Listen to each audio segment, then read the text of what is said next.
Selama ini sistem pendidikan kita cuma mengisi otak, bukan membentuk watak. Otak diisi segala macam ilmu, tapi hati kosong, agama rapuh, akhirnya moral rendah. Muncul manusia-manusia yang pintar, cuma sayang tidak benar. Indonesia kita bangkrut, Indonesia kita terpuruk, Indonesia kita sakit sekarang ini kan ulahnya orang-orang yang pintar tapi tidak benar.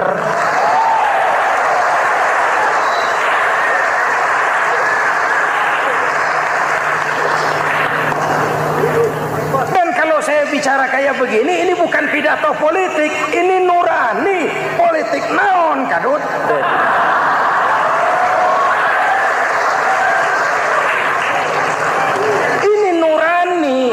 Tanggung jawab sebagai anak bangsa. Ibu bapak, saudara-saudara hadirin yang saya hormati, Rasul kalau masuk sepertiga yang akhir, sing-singkan lengan baju, hamparkan sajadah, lebih banyak di masjid daripada di rumah. Itu Rasul. Maka sepertiga yang akhir masjid makin ramai. Lihat Masjidil Haram. Lain dengan kita. Sepertiga yang akhir masjid mulai mengalami kemajuan. Safnya makin maju.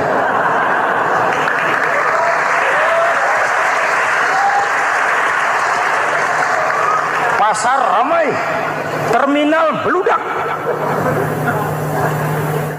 Padahal sepertiga yang akhir itu puncak. Padahal di situ nilai tambah.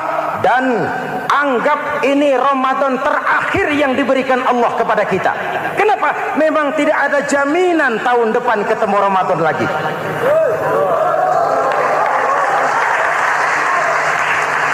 Anggap ini Ramadan terakhir yang diberikan Allah kepada kita. Tidak ada jaminan tahun depan Ramadan akan ketemu lagi. Tidak ada jaminan. Manfaatkan peluang ini untuk melakukan pemutihan. Semua kita melakukan introspeksi. Tidak tahu kita Ramadan tahun depan nanti masih ketemu apa tidak. Sebagaimana kita tidak tahu kita masih hidup atau tidak. Hadirin yang saya hormati, misi kedua Al-Quran, persaudaraan, kebersamaan atas dasar keadilan dan kebenaran. Manusia bersuku-suku, ya. Manusia berbangsa-bangsa, memang itu diakui oleh Al-Quran. Inna khalaqnakum min dzakari wa untha wa ja'alnakum syu'uban wa qabaila. Kami ciptakan kamu dari laki-laki dan perempuan. Kami jadikan kamu bersuku-suku dan berbangsa-bangsa. Apa tujuannya? Agar kamu saling mengenal satu dengan yang lain. Persaudaraan, kebersamaan atas dasar keadilan dan kebenaran. Yang terlepas dari ras. Dari manapun orang datang, apapun warna kulitnya, dari suku apapun ia dilahirkan, kalau akidahnya sama, itu kan saudara kita.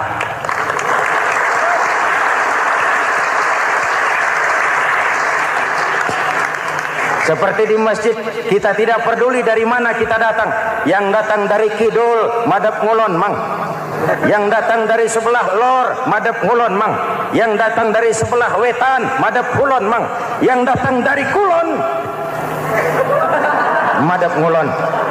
Bukan soal dari mana kau datang, tapi satu arah menghadapmu. Kau mau Betawi, mau Sunda, mau Jawa, mau Padang, mau Aceh, mau Batak, mau Ambon, kita satu nusa, satu bangsa, satu bahasa. Marilah kita jadi lem perekat buat lingkungan kita di saat keutuhan kita sebagai bangsa sedang dalam ujian berat. Semangat kebersamaan atas dasar keadilan. Tidak ada mayoritas menekan minoritas. Umat Islam itu kalau besar, dia mampu melindungi yang kecil. Kalau kecil, dia bisa menjaga diri. tiap sholat Jumat khatib berpesan pada akhir khutbah kedua, innallaha ya'muru bil adli wal ihsan, innallaha ya'muru bil adli wal ihsan.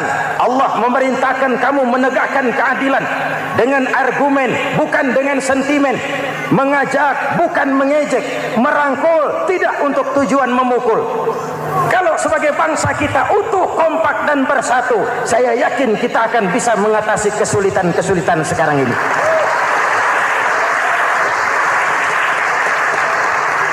Kan kita prihatin kadang-kadang tawuran antar desa, antar RT, antar RW, antar kecamatan, sampai antar elit di atas.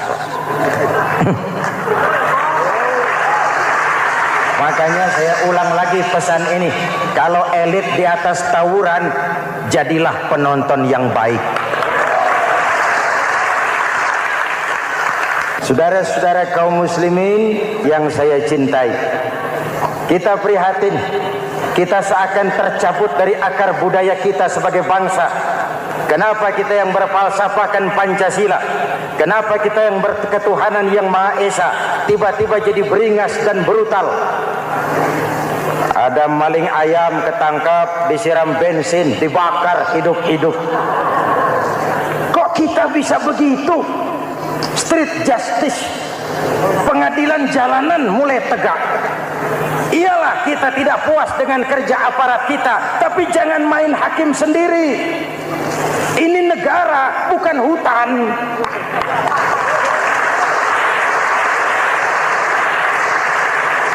Jangan mencegah kemunkaran dengan menegakkan kemunkaran baru. Oleh hal-hal yang sepele yang mestinya kita bisa mencari jalan keluar dengan baik. Ayo luruskan saf, rapatkan barisan, satukan langkah, tautkan hati. Kita satu umat yang satu, diikat oleh Al-Quran. Hanya dengan kebersamaan kita akan mampu menata hari esok yang lebih baik atas dasar keadilan dan kebenaran. Dulu teh Muhammad Toha teriak takbir ngadepi Belanda. Bung Tomo teriak takbir ngadepi Belanda. Ayeuna takbir ngadepi batur sadulur salembur. Nanaunan.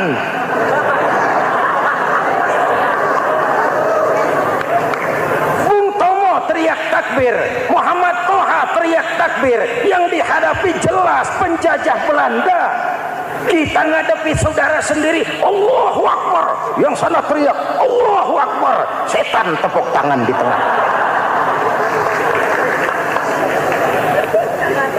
Yuk kita rukun, yuk kita kompak, yuk kita bersatu, yuk kita pulang, yuk.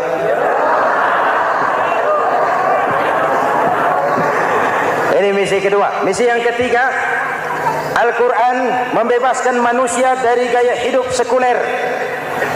Quran mengingatkan, awas bung, ada hidup sesudah mati, ada akhirat sesudah dunia. Lebih untung orang yang percaya akhirat daripada yang tidak. Paling tidak hidupnya normatif. Contoh, saudara yakin akhirat ada, lalu saudara hidup baik-baik, menjauhi yang munkar, meninggalkan yang haram, saudara sujud, puasa, jihad, lalu saudara mati. Setelah mati ternyata akhirat tidak ada. Tidak ada ruginya. Paling kurang kita sudah dicatat sebagai orang baik. Sebaliknya, saudara tidak percaya sama akhirat, lalu hidup seenaknya, judi, mabuk, zina, nipu orang, korupsi, tenggelam dalam kemunkaran, lalu mati. Setelah mati ternyata akhirat ada. Kemana anjen? Lebih untung orang yang percaya akhirat ketimbang yang tidak. Hidupnya ada rem. Iya pak, saya kepengen banyak uang, tapi kalau main judi nanti di akhirat bagaimana? Iya, saya kepengen jadi orang kaya, tapi kalau korupsi, nipu orang, buka peternakan tuyul, nanti di akhirat bagaimana? Gaya hidup yang berkeseimbangan, ada hidup sesudah mati dan ada akhirat sesudah dunia. Yang keempat, Quran membebaskan manusia dari belenggu kebodohan. Quran ayat yang pertama turun sudah berkata, Iqra, baca, kamu jangan jadi bodoh. Kebodohan menimbulkan kemiskinan, kemiskinan mendekatkan kepada kekufuran. Yang kelima, ini kado buat ibu-ibu, Quran mengangkat harkat, derajat dan martabat kaum wanita. Sebelum Quran turun, sebelum Islam datang, nasib wanita sangat menyedihkan. Dilahirkan hanya untuk melahirkan. Kalaupun berperan, peranannya tidak lebih segitiga. Dapur, sumur, kasur. Kasur, sumur, dapur. Dapur, sumur, kasur. Wanita dilecehkan, sekadar alat pemuas nafsu. Datang Islam, Rasul terenyuh. An-nisa imadul bilad. Wanita adalah tiangnya negara. Jikalau baik wanita, baik negara. Jikalau rusak wanita, hancur negara. Karena wanita, negara jaya. Betul? Karena wanita, negara hancur. Betul? Maka wanita adalah bidadari yang kadang-kadang setan. Kadang-kadang.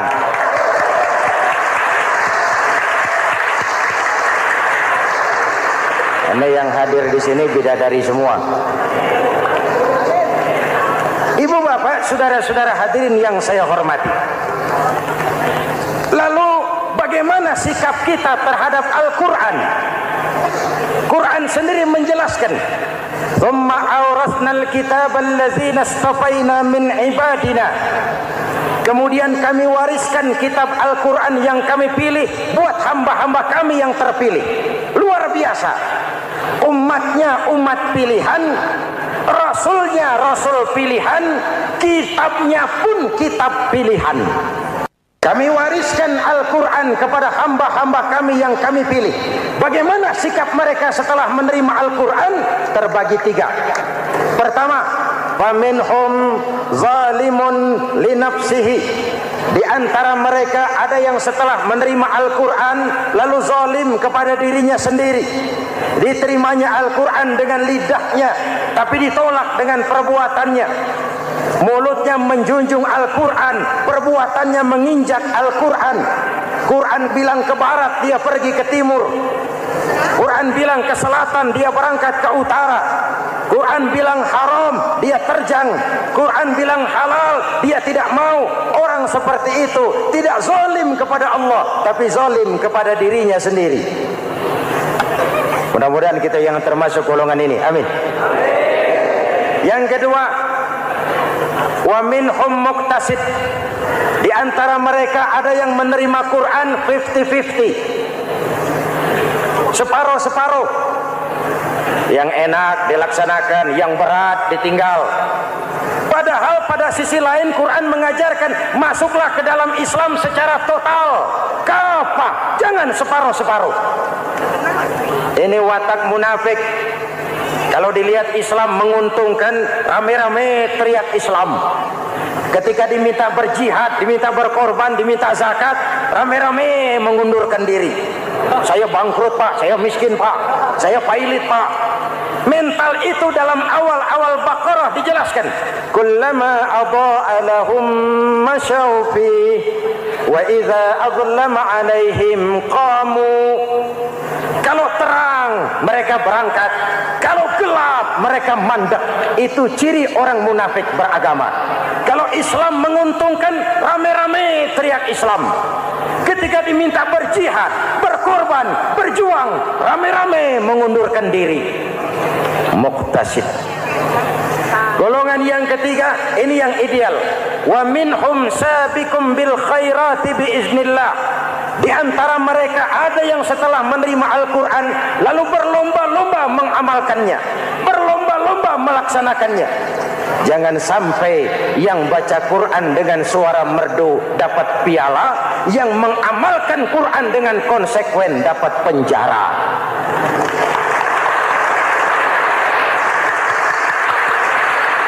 Itu ironi, itu menyedihkan, itu memilukan, dan itu memalukan.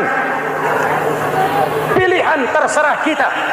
Satu hadis Rasulullah mengajarkan begini, man ja'alal Qur'ana amamahu qadahu ilal jannah wa man ja'alal Qur'ana khalfahu saqahu ilan nar. Siapa yang meletakkan Quran di depannya, dijadikannya Quran sebagai imam, Quran akan membimbing dia ke surga, surga dunia, lebih-lebih surga akhirat.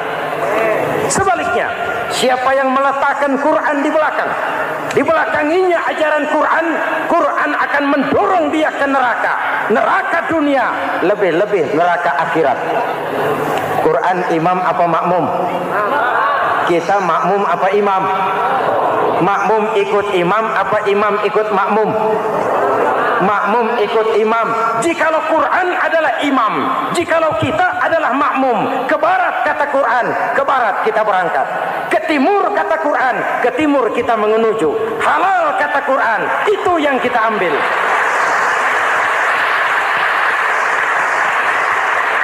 Mari kita jadikan Ramadan sebagai bulan di mana sedikit demi sedikit kita berupaya kembali menjadi generasi yang Qurani. Rasulullah pernah ditanya, kalau Tuhan wafat ya Rasul, kemana kami minta nasihat? Aku tinggalkan kamu dua nasihat, satu yang diam saja, satu yang bisa bicara. Yang bisa bicara apa ya Rasul? Al-Quran. Minta nasihat Quran. Yang diam saja apa ya Rasul? Maut. Dalam hidup ada dua nasihat. Nasihat yang bisa bicara, Al-Quran. Nasihat yang diam saja, maut. Mau dagang, minta nasihat Quran. Mau bertetangga, minta nasihat Quran. Itu nasihat. Nasihat yang kedua, diam saja, tahu-tahu datang maut. Makanya anggap ini Ramadan terakhir yang diberikan Allah kepada kita, karena tahun depan tidak ada jaminan kita bertemu Ramadan. Manfaatkan 10 yang akhir untuk meningkatkan nilai ibadah kita kepada Allah Subhanahu wa taala. Pada pertemuan kali ini secara khusus kita akan membicarakan tentang puasa ini. Kita akan mulai dari yang pertama, puasa sunnah. Sebagaimana yang kita maklum, sunnah adalah satu perbuatan yang apabila kita kerjakan berpahala, tapi apabila kita tinggalkan tidak merupakan dosa. Hanya saja ia merupakan barometer dan ukuran daripada orang-orang yang cinta kepada sunnah itu sendiri. Ada banyak jenis puasa-puasa sunnah ini. Yang pertama, puasa sunnah di bulan Muharram. Rasulullah sallallahu alaihi wasallam bersabda, afdalus siyami ba'da Ramadan syahrullahil Muharram, wa afdalus salati ba'dal fariḍah salatul lail. Diriwayatkan oleh Muslim dari Abi Hurairah. Puasa yang paling utama sesudah puasa Ramadan tidak lain adalah puasa di bulan Muharram. Dan solat yang paling afdol sesudah solat yang wajib adalah solat pada sepertiga malam yang akhir. Puasa di bulan Muharram merupakan puasa sunnah dan mempunyai nilai yang sangat besar dalam pandangan Allah Subhanahu wa ta'ala.